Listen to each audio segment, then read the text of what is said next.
ছেলের নাম রেখেছে পদ্মলোচন। সাংবাদিকতা একদিন তোমাকে নিঃশেষ করবে, কিন্তু যতক্ষণ তুমি সাংবাদিক ততক্ষণ তুমি জীবিত থাকবে। শ্রীমান হরেশ গ্রিনে কি অমুক আপনাদের উক্তি মর্মে মর্মে উপলব্ধি করতে পারছি। স্পর্শগ্রাহ্য গহীন অন্ধকারে আপনার এই উক্তি আমাকে এখনো পথ দেখায়।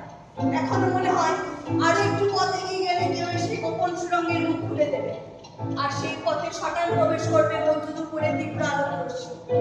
সে আলোর প্রতীক্ষায় কেটে গেছে বহু যুগ, আর তো ধৈর্য ধরে থাকা যায় না। লোকে বলে সময় নাকি মানুষের অনেক বড় বড় দুঃখকে ভুলে দিতে পারে। সে কথা বিশ্বাস করেই যে সময়ের হাত ধরে এতটা পথ হেঁটে এলাম, কিন্তু দুঃখ ভোলা তো দূরের কথা, তা ক্রমশ বেড়েই চলেছে। পাহাড় তোমার নীরের ব্যথার স্তূপের নিচে দিনের পর দিন চাপা পড়ে গেছে জীবনের টুকরো টুকরো ভালো লাগা মুহূর্ত। ব্যথার ভারী তারা ভালোভাবে মাথা তুলতেই পারে। মিস্টার টম স্টপার, আপনি বলেছিলেন, I still believe that if your aim is to change the world, journalism is more immediate short-term result. হ্যাঁ, আপনি হয়তো বিশ্বাস করেন যে সাংবাদিকতার অস্ত্রে পুরো দুনিয়াটাকে বদলে দেওয়া যায়। এক সময় আমিও বিশ্বাস করতাম সে কথা, গভীরভাবে বিশ্বাস করতাম, কিন্তু নিষ্ঠুর হাতে কুড়ুল চালিয়ে সে বিশ্বাসের গোড়া থেকে ছেদন করা হয়েছে।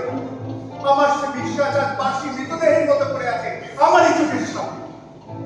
আমি অসহায় শুধু দেখে চলেছি, দেখেই চলেছি।